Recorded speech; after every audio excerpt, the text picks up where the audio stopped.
Thank the gentleman for yielding. You break it, you bought it, Mr. Speaker. That's not a Republican saying, that's not a Democrat saying, that's just a widely accepted premise in our culture. You break it, you bought it. And let me tell you, Mr. Speaker, nobody broke the border like President Biden, Vice President Border Czar Kamala Harris, along with the mayors and governors of sanctuary cities and states. President Biden broke the border when he repealed 64 very effective Trump-era policies. Biden repealed Remain in Mexico. Biden applied lower asylum standards. Biden stopped border wall construction. Biden even repositioned border agents away from the border to be in migrant processing centers behind desks just to process more and more migrants into the country. By reversing Trump's very effective policies, President Biden and Border Czar and Vice President Kamala Harris have created a wide open border for illegal immigration and asylum abuse. The immediate consequence of these actions was a surge in illegal border crossings, reaching levels we have never seen before. And now every state, including New York, nearly 2,000 miles away from the southwest border, has become a border state.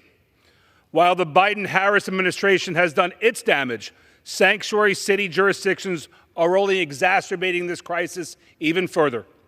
When cities like New York adopt sanctuary policies and forbid local law enforcement from coordinating with federal officials on enforcing immigration law, they send a huge signal to those who are in our country illegally or those who would break our asylum laws. The message is, come to New York. Come because we will not enforce federal immigration law here. And the migrants sure got the message. 100,000 migrants have passed through New York City since the spring of 2022.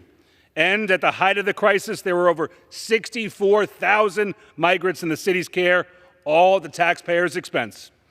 And New York's governor recently proposed $5 billion more to address New York's migrant crisis at the same time she proposed cutting from our kids' public schools. Yet, New York state officials did absolutely nothing to change New York City's and New York State's sanctuary policies. Despite the uncontrolled crisis across the 5 boroughs, New York City has refused to change its sanctuary policies, the very policies incentivizing illegal immigration. Those illegally crossing the border or who feign asylum to be paroled into the interior of our country know that if they make it to New York, they will be given taxpayer-funded food, shelter, health care, transportation, and social services. And hard-working American taxpayers will be the ones footing the bill, Mr. Speaker.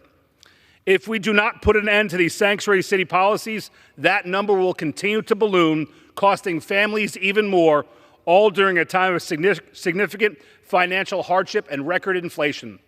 New Yorkers, and indeed all taxpayers, should not have to bear this burden. Schools are at capacity. Our cities are overrun. Our law enforcement is stretched to the limit. Our social services are being overwhelmed. Our hospitals are overburdened. Local budgets are strained to the breaking point. Homeless Americans are having trouble accessing shelter services, and migrant children, many unaccompanied, are being exploited by smugglers, traffickers, violent gangs, and they are being put to work illegally or worse, abused and trafficked. And yet, instead of changing course, cities like New York have had the audacity to turn around and demand more money from taxpayers from non-sanctuary jurisdictions to fund their failed sanctuary policies. Well, today, Mr. Speaker, enough is enough. My No Bailout for Sanctuary Cities Act is about accountability.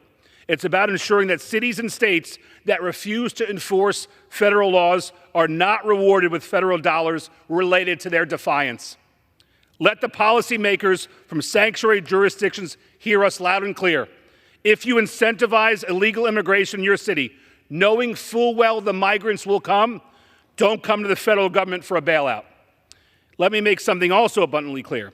This legislation will prohibit federal funding from going towards fueling the root causes of the migrant crisis. In no way, Mr. Speaker, can this legislation be construed to harm school systems, law enforcement, and other benefits for American citizens. Those entities will remain eligible for federal funding under this legislation. Mr. Speaker, America is like a ship taking on water. And my colleagues from the other side of the aisle, their solution is to merely build a bigger boat. My solution, Mr. Speaker, is to plug the hole causing the crisis in the first place by cutting off federal funds that would only exacerbate the crisis. I want to thank the chairman for his support of my legislation, and I urge my colleagues to support the No Bailout for Sanctuary Cities Act. Thank you, and I yield.